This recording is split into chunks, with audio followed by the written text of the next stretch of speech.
बिस्मिल्लाहिर्रहमानिर्रहीम। अस्सलाम वालेकुम बच्चों, आज का जो हमारा लेक्चर है that is on brachial plexus. सबसे पहले मैं आपको इसका मतलब समझाता चलूं कि what is the meaning of brachial plexus. Plexus जो है बच्चे, आप लोग इसकी मायने लेंगे, it is a network, it is a meshwork of nerves. ठीक है।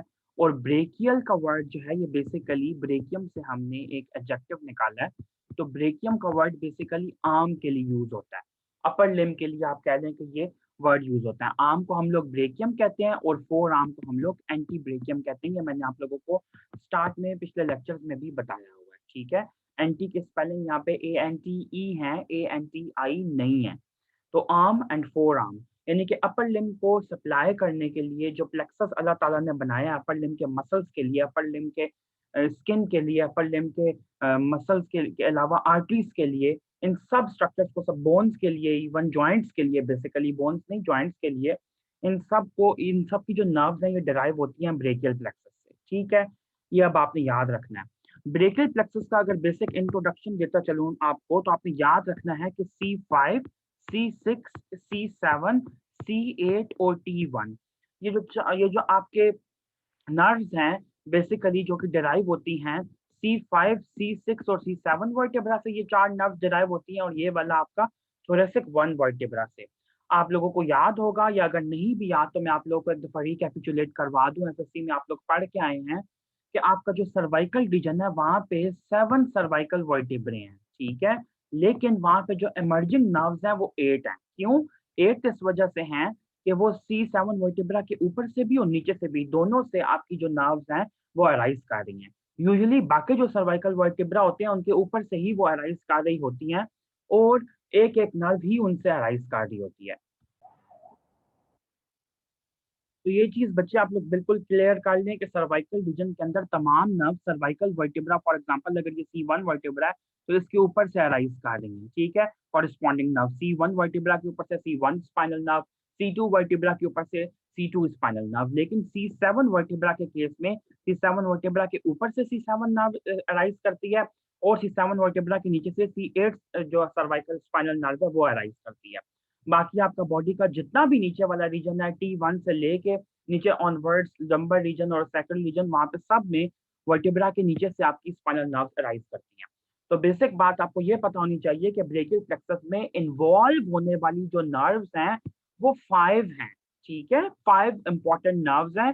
लेकिन जो वर्टिब्रा हैं जो कि कंट्रीब्यूट कर रहे हैं, जिनकी वजह से ये नर्व्स बनी हैं, वो बेसिकली 4 वर्टिब्रा हैं। C5, C6, C7 और T1 वर्टिब्रा, इनकी ये 5 नर्व्स हैं। उसके बाद आपको ये क्लियर होना चाहिए कि what do you mean by pre fixed and post fixed brachial plexus. ठीक है। तो इसको भी यहाँ पे क्लियर कर लें कि जरूरी नहीं होता कि ये जो मैंने आपको 5 नर्व्स बताई हैं इन्हीं से हमेशा ब्रेकियल प्लेक्सस बने। ह्यूमन टू ह्यूमन वेरिएशन आ सकती है, रेशियल वेरिएशन आ सकती है, जेनेटिक वेरिएशन ह्यूमन बींग्स के अंदर आ सकती है, किसी भी चीज के अंदर, चाहे वो ह्यूमन बींग्स की फिजियोलॉजी हो, एनाटमी हो, बायोकेमिस्ट्री हो, ह्यूमन बींग्स के मुतालिक जो भी चीज हो उसमें ह्यूमन ह्यूमन वेरिएशन आ सकती है। तो आपको ये क्लियर होना चाहिए बिल्कुल यहाँ पे कि प्री फिक्स्ड ब्रेकियल प्लेक्सस, हम ऐसे ब्रेकियल प्लेक्सस को कहते हैं जिसके अंदर ऊपर वाली एक नर्व यानी कि C5 से ऊपर वाली नर्व C4 शामिल हो, C5 शामिल हो, C6 शामिल हो, C7 शामिल हो और T1 शामिल हो। ठीक है। लेकिन इसके अंदर आपने ये ध्यान और सॉरी साथ C8 भी मेंशन कर लें कि जो T2 का कंपोनेंट है वो एब्सेंट होता है। वैसे आमतौर पे जो मैंने ब्रेकियल प्लेक्सस आपको बताया उसके अंदर मैंने आपको बताया कि हमेशा ब्रेकियल प्लेक्सस की ये 5 इंपॉर्टेंट नर्व्स होती हैं। लेकिन थोड़ा थोड़ा कंट्रीब्यूशन ऊपर वाली और नीचे वाली नर्व से भी आ सकता है, ऊपर वाली C4 और नीचे वाली T2। तो प्री फिक्स्ड ब्रेकियल प्लेक्सस के अंदर C4 का मेजर कंट्रीब्यूशन होता है। ठीक है। और T2 का ऑलमोस्ट एब्सेंट कंट्रीब्यूशन होता है, नहीं होता। जबकि पोस्ट फिक्स्ड ब्रेकियल प्लेक्सस के अंदर आप ये देखें कि C5, C6, C7, C8 और T1 के अलावा T2 जो स्पाइनल नर्व है उसका मेजर कंट्रीब्यूशन होता है, और C4 का माइनर कंट्रीब्यूशन होता है या एब्सेंट कंट्रीब्यूशन होता है। तो बच्चों को ब्रेकियल प्लेक्सस का तो पता होता है, लेकिन पोस्ट फिक्स्ड और प्री फिक्स्ड ब्रेकियल प्लेक्सस का नहीं पता होता, इसलिए इसको क्लियर करना जरूरी है। इसके अलावा बच्चे ये देखें कि जो ब्रेकियल प्लेक्सस है वो आपकी बॉडी के अंदर, आपके बेसिकली अपर लिम के अंदर सबसे इंपॉर्टेंट चीज क्या दे रहा है? तो सबसे इंपॉर्टेंट चीज जो दे रहा है दैट इज सिंपैथेटिक इनर्वेशन। आपकी बॉडी के अंदर आपको पता होना चाहिए कि 3 तरह के नर्वस सिस्टम काम कर रहे होते हैं। मोटर नर्वस सिस्टम काम कर रहा है, सेंसरी नर्वस सिस्टम आपका काम कर रहा है, और ऑटोनोमिक नर्वस सिस्टम काम कर रहा है। जो ऑटोनोमिक नर्वस सिस्टम है, इसके अंदर फिर फर्दर डिवीजन आ जाती है सिंपैथेटिक नर्वस सिस्टम की और पैरासिम्पैथेटिक नर्वस सिस्टम की। तो मोटर और सेंसरी कंपोनेंट तो हम लोग साथ साथ पढ़ेंगे कि ब्रेकियल प्लेक्सस जो है वो कैसे कैसे उसमें कौन कौन सी नर्व दे रहा है, लेकिन साथ ही साथ आपको ये क्लियर होना चाहिए कि जो आपका ब्रेकियल प्लेक्सस है वो मोटर और सेंसरी के लिए तो रिस्पॉन्सिबल है, लेकिन जो सिंपैथेटिक कॉन्ट्रीब्यूशन है बेसिकली वो आपका और स्पाइनल सेगमेंट से भी आ रहा है। और वो कौन से स्पाइनल सेगमेंट्स हैं? T2 से लेकर T6 के जो वर्टेब्रा हैं उनकी जो T2 से लेकर T6 तक की स्पाइनल नर्व्स हैं वो बेसिकली सिंपैथेटिक सप्लाई दे रही हैं आपके अपर लिम्ब को। मैं दोबारा इस चीज को क्लियर कर दूं, ब्रेकियल प्लेक्सस रिस्पॉन्सिबल है मोटर और सेंसरी सप्लाई के लिए, और सिंपैथेटिक नर्वस सिस्टम का जो कंपोनेंट है उसके सप्लाई के लिए रिस्पॉन्सिबल है T2 और T6 की जो स्पाइनल नर्व्स हैं। और अगर इनके अंदर भी मैं ज्यादा स्पेसिफिक हो जाऊं तो सबसे इंपॉर्टेंट कंट्रीब्यूशन T2 और T3 स्पाइनल नर्व्स का है, जो कि बेसिकली वेजो कंस्ट्रक्टर एक्शन है जिनका, ठीक है, या वेजो मोटर एक्शन है। तो आपको ये क्लियर होना चाहिए कि सिंपैथेटिक एक्टिविटी जो है वो कौन सी नर्व्स कंट्रोल कर रही हैं। एक और चीज यहाँ पे मैं क्लियर कर दूं, आप लोग जरा गौर से देखिएगा कि जो आपकी दो तरह की आर्टरीज है ना, एक तो आपके अपर लिम्ब की आर्टरीज हैं जो कि through out upper limb run कर रही हैं और नॉन मस्कुलर हैं, ठीक है, यानी कि मसल्स को सप्लाई नहीं कर रही, मसल्स के अलावा स्ट्रक्चर्स को सप्लाई कर रही हैं। दो तरह की अपर लिम्ब के अंदर मैं आर्टरीज को यहाँ पे कैटेगराइज कर रहा हूँ, एक वो जो स्केलेटल मसल्स को सप्लाई कर रही हैं और एक वो जो मतलब नॉन इसके अलावा मसल्स के अलावा स्ट्रक्चर्स को सप्लाई कर रही हैं। तो जो मसल्स को सप्लाई कर रही हैं आर्टरीज, उनको सिंपैथेटिक नर्वस सिस्टम वेजो डायलेट करवाता है, ठीक है। और जो मसल्स के अलावा स्ट्रक्चर्स को, यानी कि जैसे ओवरलाइंग स्किन को, अपर लिम्ब के अंदर जितनी भी स्किन है उसके अंदर जिसको जो आर्टीरियल सप्लाई है उसको सिंपैथेटिक नर्वस सिस्टम जो है वो यूजुअली वेजो कंस्ट्रक्ट करवाता है। अभी हम लोग इसकी बेसिक फिजियोलॉजी के अंदर नहीं जाएंगे, ये सेकंड ईयर का टॉपिक है, लेकिन जो मैंने आप लोगों को इंपॉर्टेंट रूल बताया उसको याद रख लीजिएगा। कभी भी आपको ये एमसीक्यू आए कि skeletal muscles of upper limb को जो आर्टरीज जा रही हैं उनके ऊपर सिंपैथेटिक नर्वस सिस्टम का क्या इफेक्ट है, तो आपने हमेशा कहना है वेजोडाइलेटर इफेक्ट है, उनको डायलेट करवाता है सिंपैथेटिक नर्वस सिस्टम, ठीक है। इसके अलावा आपको ये पता होना चाहिए कि जो आपका सिंपैथेटिक नर्वस सिस्टम है वो सूडो मोटर भी है अपर लिम्ब के लिए और साथ ही साथ पाइलो मोटर भी है। अब इसका क्या मतलब है? सूडो मोटर का मतलब है कि स्वेट की सिक्रीशन को इंक्रीज करता है, सूडो मोटर का वर्ड इसलिए, ठीक है। और पाइलो मोटर का मतलब है कि बेसिकली जो आपके हेयर के साथ अटैचमेंट होती है एक मसल की, इरेक्टर पाइलोरम मसल की, इलेक्टर पाइलोरिस भी कहते हैं इसको, ये हेयर की इरेक्शन करवाता है, जिसको हम लोग यूजुअली कहते हैं कि गूज बम्प्स आ गए हैं, ठीक है, या रोंगटे खड़े हो गए हैं मेरे, तो ये पाइलोमोटर एक्शन जो है बेसिकली सिंपैथेटिक नर्वस सिस्टम की वजह से है। ये जो आपको मैंने बेसिक चीजें बताई हैं ये एमसीक्यू के हिसाब से बहुत इंपॉर्टेंट है और ये आप लोगों को आनी चाहिए। और जब भी आपसे कोई पूछे कि ब्रेकियल प्लेक्सस का बेसिक पर्पस क्या है, बेसिक काम क्या है, तो आपने ये लाजमी बताना है कि हमारी ह्यूमन बॉडी के अंदर मोटर, सेंसरी और ऑटोनोमिक नर्वस सिस्टम का काम कर रहा है, जिसमें से मोटर और सेंसरी कंपोनेंट जो है अपर लिम्ब का वो ब्रेकियल प्लेक्सस कंट्रोल कर रहा है, ठीक हो गया। अब बच्चे आप सब लोगों से रिक्वेस्ट है कि एक पेज लीजिए, एक पेंसिल लीजिए, डिफरेंट कलर्स के बेशक पेन्स ले लीजिए और मेरे साथ ब्रेकियल प्लेक्सस को ड्रॉ करेंगे बहुत इजी वे में, जैसे कि आप लोगों ने कॉलेज में भी शायद मे भी किया हो, तो आप लोगों को अभी के अभी ब्रेकियल प्लेक्सस याद हो जाएगा। आज हमारा ब्रेकियल प्लेक्सस अगर अच्छे से कवर हो जाता है और आप लोगों को याद हो जाता है तो अपर लिम्ब की जो भी सारी नर्व्स हैं जो कि मैं आप लोगों को कराऊंगा, एक्सिलरी, अल्नर, रेडियल, जितनी भी नर्व्स हैं, तो वो आप लोगों को बिल्कुल क्लियर उनका पाथवे याद हो जाएगा, ठीक है। तो लेट्स ड्रॉ टुगेदर। मैं अपर लिम्ब जो ब्रेकियल प्लेक्सस के जो डिफरेंट कंपोनेंट्स हैं, रूट्स, ट्रंक्स, डिवीजन और कॉर्ड्स और ब्रांचेस, इनको मैं अलग अलग आप लोगों को ड्रॉ करके बताऊंगा, ठीक है। पहले बच्चे आप लोग ये याद कर लीजिए कि आपने ब्रेकियल प्लेक्सस जब भी ड्रॉ करना है तो इस निमोनिक को बेसिकली फॉलो करना है। निमोनिक कह लें या आप जो भी शॉर्ट फॉर्म कह लें, अब्रीविएशन कह लें, RTDC, ठीक है, RTDCB। क्या मतलब है इसका, ये मैं अभी आप लोगों को अभी शो करके बताता हूँ। तो सबसे पहले मैं यहाँ पे लेबल करूंगा रूट्स को। यहाँ पे ये पहली रूट हो गई, ये दूसरी रूट हो गई, ये तीसरी रूट हो गई, ये चौथी रूट हो गई, ये पांचवी रूट हो गई। रूट्स बेसिकली वो पॉइंट है जहाँ पे डिफरेंट सर्वाइकल वर्टिब्रा के लेवल पे सर्वाइकल नर्व जो हैं वो ओरिजिनेट कर रही हैं, spinal cervical spinal nerve originate कर रही हैं। अब मैं थोड़ी सी इनकी ब्रांचेस ऐसे शो करूंगा, ये आपकी रूट्स मैंने शो कर दिया ऐसे। ठीक हो गया। डिफरेंट रूट्स आपस में मिलती हैं और ट्रंक बनाने की कोशिश करती हैं। तो इसको मैं थोड़ा सा और आगे की तरफ स्ट्रेच कर लेता हूँ। ये रूट्स मैंने ऐसे प्रॉपरली शो कर दी। अब देखते हैं ट्रंक कैसे बनता है।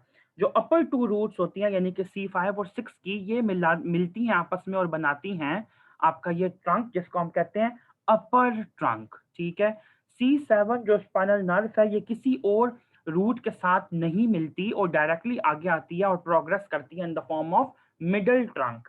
और जो आपकी C8 और T1 की सर्वाइकल और थोरेसिक स्पाइनल नर्व्स हैं, ये आपस में मिलती हैं और बनाती हैं लोअर ट्रंक। ठीक है। तो ये अब आपको जो मैं डेंस रेड कलर के रीजन शो कर रहा हूँ, ये बेसिकली आपके ट्रंक्स हैं और इससे पहले मैंने इनके पॉइंट्स ऑफ यूनियन शो किए हैं। ट्रंक्स जो है बच्चे, इनसे फर्दर टू डिविजन्स अराइज करती हैं। ठीक है। कैसे अराइज करती हैं वो भी मैं आपको दिखाता हूँ। अभी डिविजन्स एंटीरियर और पोस्टीरियर होती हैं, या फिर आप कह लो कि वेंट्रल और डॉर्सल होती हैं। तो डिविजन्स जो हैं बच्चे, आप ये देखो कि अपर ट्रंक से अराइज करेगी एक डिवीजन, ये एक नीचे की तरफ अराइज करेगी। मिडिल ट्रंक से एक एंटीरियर एक posterior, lateral trunk lower trunk से एक एंटीरियर डिवीजन और एक पोस्टीरियर डिवीजन। अब ये जितनी भी डिविजन है बच्चे, ये आपस में मर्ज करती हैं और इनकी वजह से कॉर्ड्स बनती हैं। अब मैं आपको बताऊंगा कि वो कौन कौन सी डिविजन हैं जो कि डिफरेंट कॉर्ड्स बना रही हैं। तो सबसे पहले आपको ये,